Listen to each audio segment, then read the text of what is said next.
कक्षा 10th NCERT book Rajasthan board Ajmer. आज जो हम पढ़ रहे हैं प्रश्नावली 14 सांख्यिकी, जो सबसे ज़्यादा अंकों की है और सबसे ज़्यादा हमें सरल भी लगती है और एग्ज़ाम में सबसे ज़्यादा अंकों की आसानी से इन अंकों को ले आते हैं थोड़ी सी मेहनत करने पर। तो सबसे पहले देखिए, हम देखते हैं कुछ महत्वपूर्ण सूत्र जो सांख्यिकी में हमारे काम आएंगे। तो क्या क्या महत्वपूर्ण सूत्र हैं देखिए। एक तो पूछ सकता है समांतर माध्य ज्ञात करने का सूत्र। तो इसके अंदर जितनी राशियां दी गई होंगी उन राशियों को जोड़ना है, प्लस में जितनी राशियां दी गई होंगी उन राशियों का भाग लगा देना है।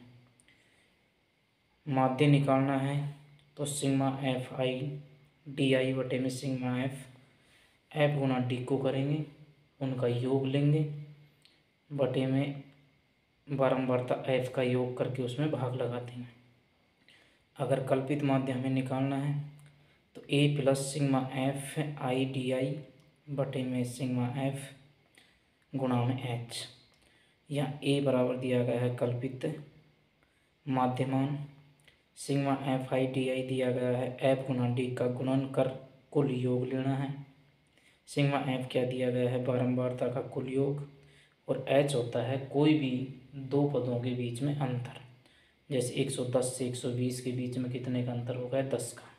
इसी प्रकार मान लीजिए 10 से 20 के बीच में अंतर हो गया 10 का। एक हमें निकालना पड़ता है बहुलक।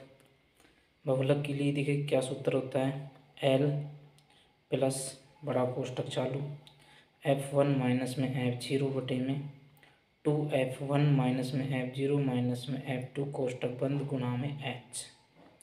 F1 का मान F1 जो दिया गया होगा सारणी में उसमें कैसे करना है हमें। F1 क्या है बहुलक वर्ग की बारंबारता, F0 है बहुलक वर्ग के ठीक पहले की बारंबारता। F1 मानेंगे हम, फिर उसके बाद में F0, फिर उसके बाद में F2।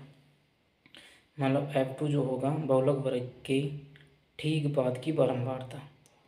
माध्य क्या माध्यिका निकालनी है तो हमें L प्लस एन बटे 2 माइनस में सी एफ का मतलब होता है संचयी बारंबारता बटे में एफ का मतलब बारंबारता गुणा में एच का मतलब हो गया दोस्तों वर्ग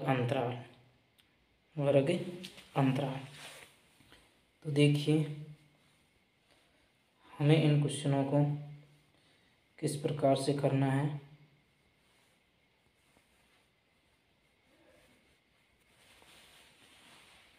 जी बिल्कुल, देखिए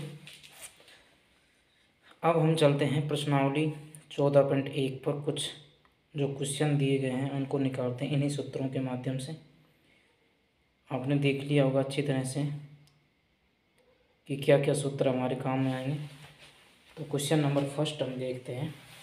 देखिए पहला क्वेश्चन क्या दिया गया है।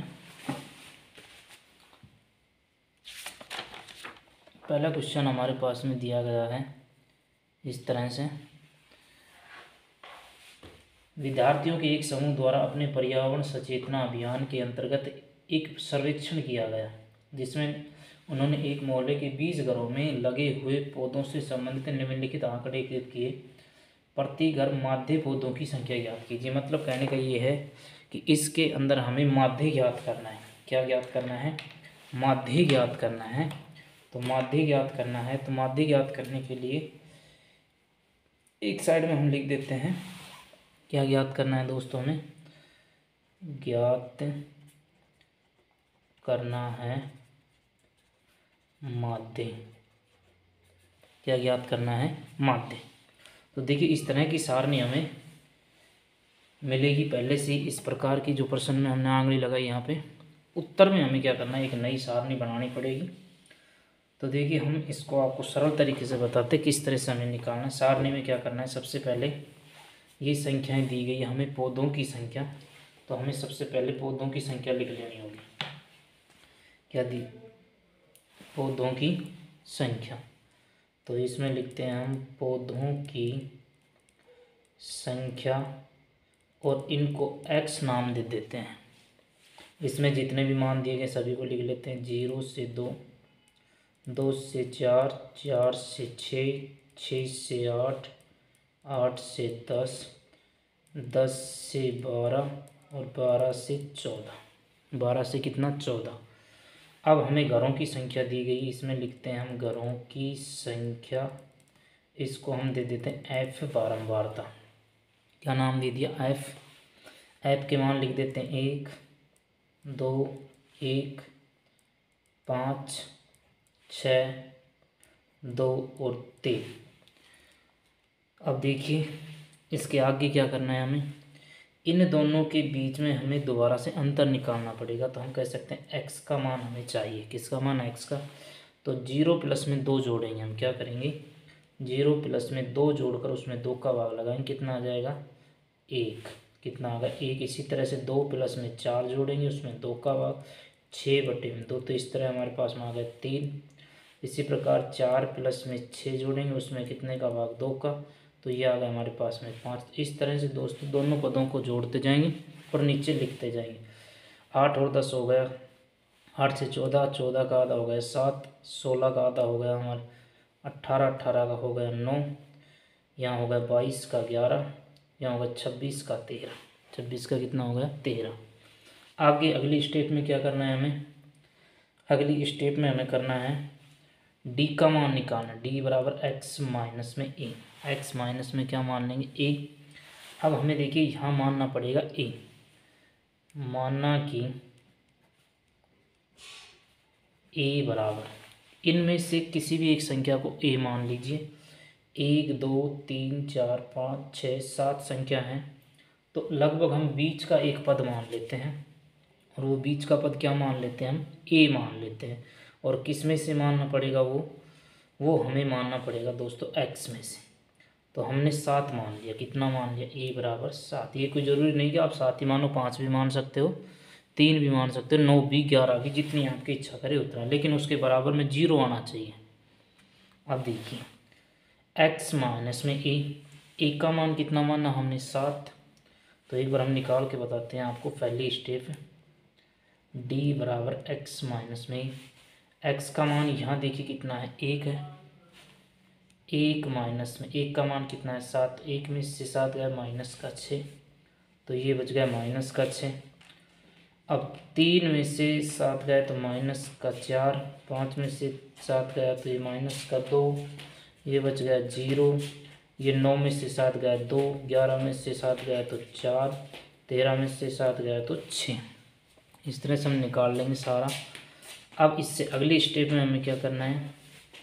इससे नेक्स्ट जो स्टेप है उसमें हमें f को d से गुणा करना पड़ेगा। ये जो f दिया गया है, बारंबारता दी गई है, जो हमने d के मान निकाले हैं, इनको क्या करना पड़ेगा? गुणा करना पड़ेगा आपस में, इनका गुणा करना पड़ेगा। तो 6 को जब 1 से गुणा करेंगे माइनस का 6, जब -4 को 2 से गुणा करेंगे तो -4 दूनी 8, या -2 को 1 से गुणा करेंगे माइनस का 2, या 0 को 5 से गुणा करेंगे 0। तो देखो जो हमने 1 का मान माना था उसके सामने 0 0 ही आता रहेगा। तो किसी को माने लेकिन उसका मान क्या आएगा? 0 0 ही आएगा। उससे अगली स्टेप में 9 को यहाँ 6 से गुणा करेंगे, नहीं 2 को 6 से तो 6 दूनी 12, 4 को 2 से तो 8, यहाँ 6 को 3 से गुणा करेंगे तो ये हो गया हमारे पास में 18। अब देखो हमारे पास में सूत्र क्या था दोस्तों? माध्य याद करने के लिए हमारे पास में जो सूत्र था, माध्य बराबर मतलब सिग्मा एक्स बराबर ए प्लस, क्योंकि हमने क्या माना? ए माना है तो ए प्लस लेना पड़ेगा, sigma F I D I बटे में सिग्मा एफ आई। अब हमें मान किस किस का चाहिए? एक तो हमें चाहिए sigma F I D I का मान, और एक हमें चाहिए सिग्मा एफ आई का मान। तो एफ का मान हमारे पास में ये दिया गया है सारा, इन सब को क्या कर लेते हैं? हम जोड़ लेते हैं। तो यहाँ हम जोड़ लगा लेते हैं, सिग्मा एफ आई बराबर इन सब को क्या कर लेते हैं? योग कर लेते हैं। तो इस तरह से हमारे पास में योग आ जाता है टोटल 20। इन सब का योग कितना आ जाता है? 20। अब इन सब का भी योग कर लेते हैं, सिग्मा एफ आई डी आई, क्योंकि एफ गुणा डी हुआ था, ये डी का मान आया था, और ये हमारे पास में एफ का, एक का कल्पित माध्य इनमें से कोई भी मान सकते हो। बिल्कुल। अब देखिए पहले माइनस माइनस वाले जोड़ लेते हैं हम इस साइड में। तो माइनस का 6, माइनस का 8 और माइनस का 2, तो ये हो गए माइनस का 16। अब हम प्लस वाले जोड़ लेते हैं सारे। तो जब हम प्लस वाले जोड़ते हैं तो ये आते हैं 38। तो 38 में से 16 गया, 38 में से 16 गया तो ये बच गया हमारे पास में 22। कितना बच गया? 22। तो यहाँ योग कितना आ जाता है? 22। कितना योग आ गया दोस्तों? 22। देखो एक बार माइनस माइनस के सभी माइनस को एक साइड में जोड़ लेंगे, प्लस वाले को एक साइड में जोड़ लेंगे। अगर माइनस का ज़्यादा है और प्लस की संख्या कम है तो फिर माइनस में ही आएगा उत्तर। अगर माइनस का कम है, प्लस की संख्या ज़्यादा है तो फिर प्लस में ही आएगा। इनका योग कर लिया हमने, इनका भी योग कर लिया। ये एक अलग से हमने अलग से स्टेप बनाया है इसको निकालने के लिए। ये रफ कार्य इसी में हमने दिया है, रफ कार्य। कैसा कार्य? रफ कार्य। अब इन मानों को हम इसमें रख देंगे सूत्र में। देखो एक का मान कितना है हमारे पास में? 7 plus sigma F I D I. तो sigma F I D I का मान कितना? 22 बटे सिग्मा एफ आई का मान कितना हमारे पास में? 20। तो 20 रख देंगे नीचे, इनको काट लेंगे। 2 से के 11 और ये कट गया 10 से। 7 प्लस जब 11 में 10 का भाग लगाएंगे तो ये आएगा 1.1। तो जब हम जोड़ते हैं तो 8.1 ये हमारे पास में क्या आ जाता है? इसका आंसर आ जाता है दोस्तों। एक बार दोबारा से देख लीजिए, ये मान और ये मान हमें दिया गया है, इन दोनों को जोड़ना है। 2 का भाग लगा के हमें x का मान दोबारा निकालना पड़ेगा क्योंकि ये वर्ग अंतराल में दिया गया है। d का मान यहाँ सबसे पहले हमें कल्पित मान a मानना पड़ेगा। a हम इन संख्याओं में से x वाली संख्याओं में से किसी को भी मान सकते हैं। तो हमने 7 मान लिया। आप 9 मानना चाहो तो 9 के बाद में जो भी स्टेप आए 0 की आनी चाहिए। जैसे 7 के बाद में 0 और 0 की स्टेप आई। अब हमें एफ आई डी आई करना है। F I D I F का मान डी के मान से गुना करना है। माइनस माइनस वालों को जोड़ लेंगे, प्लस प्लस वालों को जोड़ लेंगे, सिग्मा एफ आई का योग कर देंगे, सिग्मा एफ डी आई का योग कर देंगे इस तरह से। और क्योंकि हमने A plus sigma F I D I बटे में सिग्मा एफ आई का सूत्र लगाया है माध्य निकालने के लिए, तो एक का मान तो हमने 7 मान लिया था। Sigma F I D I का योग हमारे पास में घटा जोड़कर कितना आता है? प्लस का 22। और सिग्मा एफ आई का मान कितना आ जाता है दोस्तों? 20। तो इस तरह से क्वेश्चन आपको 14.1 के सभी क्वेश्चनों को इसी तरह से करना है दोस्तों। दूसरा क्वेश्चन, तीसरा क्वेश्चन, चौथा क्वेश्चन, 5वां, 6ठा, 7वां, 8वां, 9वां, मतलब 9 के 9 क्वेश्चन आपको इसी स्टेप से करने। इसमें 1 2 3 4 5 स्टेप आपको बनानी पड़ेगी। अब देखिए क्वेश्चन नंबर 3, क्वेश्चन नंबर तीसरा देखिए।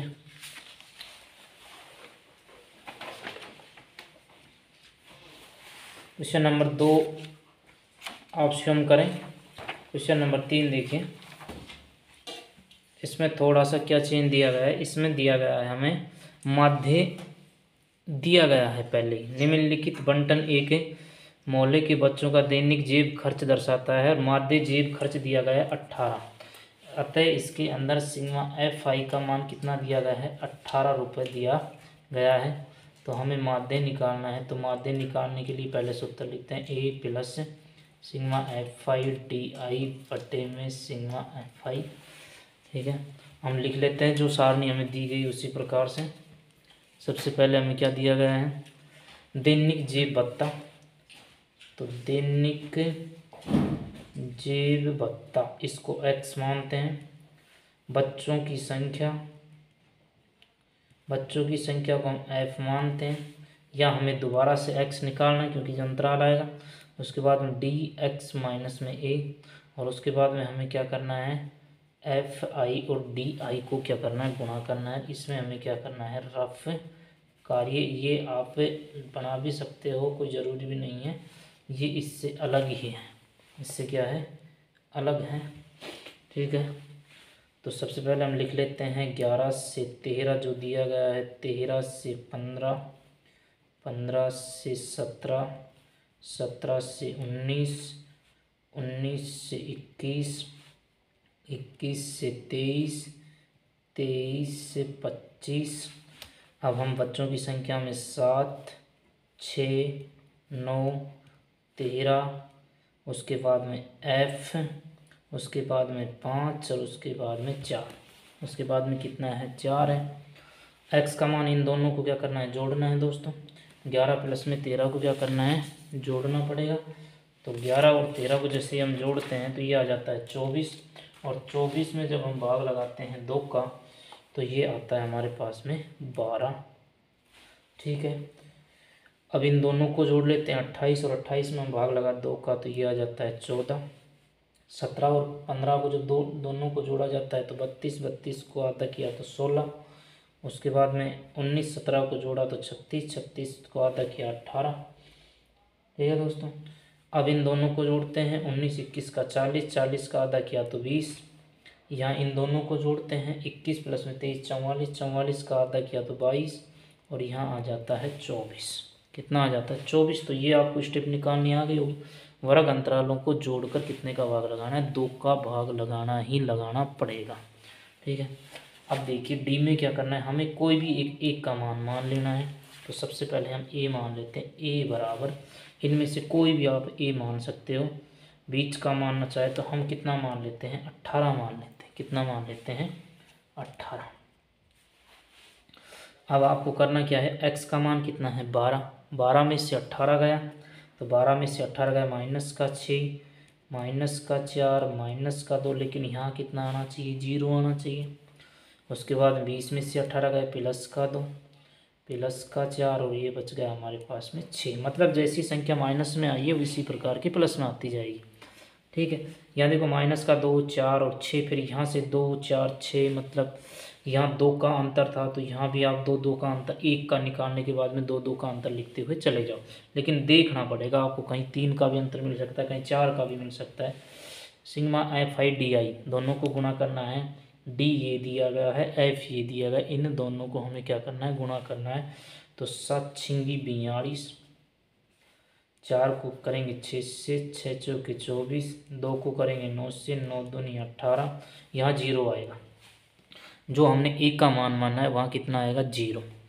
उसके बाद में 2 को गुणा करेंगे एफ से तो यहाँ आएगा 2f। 4 को गुणा करेंगे 5 से तो 20, और यहाँ करेंगे 6 चौके 24। अब हमें करना क्या है, सिग्मा एफ आई का मान, सिग्मा एफ आई बराबर, सभी को जोड़ लेते हैं।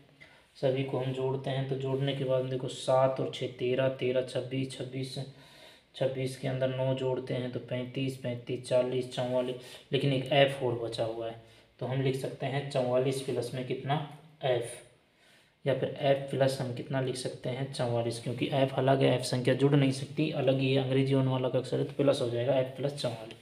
अब हमें इनका योग करना है। इनका योग क्या करना है, पहले माइनस वालों को जोड़ लेते हैं। माइनस का 42, माइनस का 24, माइनस का 18, सभी को जोड़ते हैं तो हमारे पास में जोड़ने के बाद में ये आ जाता है माइनस का 84। अब हम प्लस वाला जोड़ते हैं, प्लस वाले 2 ही जोड़ते हैं, 20, 24, 4, 44, तो इसमें से कितना घटाते हैं, 44, तो ये संख्या बच गई कम, ये ज़्यादा है 0 और ये 40, लेकिन ये किसका बच गया, माइनस का 40, इसका बच गया माइनस का 40। यहाँ कितना है, 2f, इसको हम जोड़ नहीं सकते तो सिग्मा एफ आई डी आई में हम लिख सकते हैं 2f माइनस का 44, क्योंकि 2f तो जुड़ेगा थोड़ी, 2f को तो इसके साथ में ही लगाना पड़ेगा।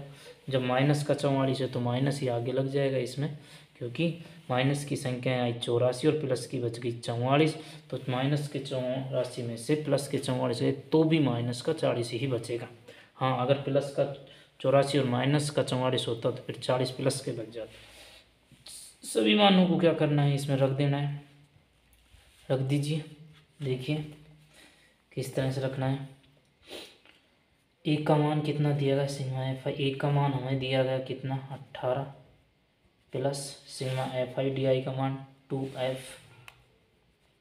माइनस का 44 बटे में एफ प्लस का कितना, 44, कितना दिया गया 44, यहाँ 40 दोस्तों, 40 बचा हुआ था, 40, सॉरी माफ़ कीजिए दोस्तों, 40 है। अब देखो यहाँ मान कितना दिया गया है, इसमें लिख के दिया गया है कि खर्च है जो 18 रुपये है, तो ये जो मान दिया गया है 18 रुपये इसका मान है, तो 18 बराबर 18 प्लस 2f-40/44 ठीक है। सॉल्यूशन करते हैं, इसको इधर ले आते हैं, मतलब वज्र गुणा हो जाता है, इसको लिख देते हैं वज्र गुणन करने पर तो इधर लेके आएंगे तो ये आ गया अपने पास में 18f प्लस का, जब 44 को जब हम 18 से गुणा करते हैं, ठीक है। या फिर आप ऐसा कीजिए, इधर इसको अगर नहीं लेके आना चाहते हो तो आप एक काम कीजिए, थोड़ा और सरल हो जाएगा, इसको इधर ले आइए, ये प्लस का है तो इधर आएगा माइनस का 18 माइनस 18, इधर बच गया 2f-40/f+44, f प्लस का कितना बच गया, ठीक है। ये बच गया हमारे पास में 0 बराबर 2f-40/f+44। अब इसका फिर वज्र गुणन करते हैं, तो वज्र गुणन करते हैं तो ये कितना आ जाएगा 0, और ये बच गया 2f-44 बराबर 0। हमें f का मान निकालना था, तो 2f बराबर परली साइड में जाएगा, ये प्लस का हो जाएगा, ये कट जाएगा, तो f बराबर में कितना आंसर आ जाएगा हमारे पास में 20 आ जाएगा। कि जहाँ जहाँ हमारे पास में f आया है उन स्थानों के ऊपर अगर हम 20 रख दें तो हमारे पास में उत्तर कितना आ जाएगा 18 आ जाएगा। क्वेश्चन दोबारा से रिपीट होके आ जाएगा, क्वेश्चन को थोड़ा सा हल्का सा घुमाया गया है। तो दोस्तों 14.1 के अंदर क्वेश्चन नंबर 1 और तीसरा, क्वेश्चन नंबर 1 की तरह ही सभी क्वेश्चनों को करना है हमें, जितने भी 9-10 क्वेश्चन दिए गए हैं। माध्य आपसे निकलवाता है तो आपको यही विधि लगानी है, इसके अलावा कोई विधि नहीं लगानी है। क्वेश्चन नंबर 3 थोड़ा मोस्ट क्वेश्चन है, इसके अंदर आपको एक मान नहीं दिया गया था इसके अंदर, इसलिए हमने एक तीसरा क्वेश्चन निकलवाया है। बाकी सभी क्वेश्चनों की आपको PDF मिल सकती है।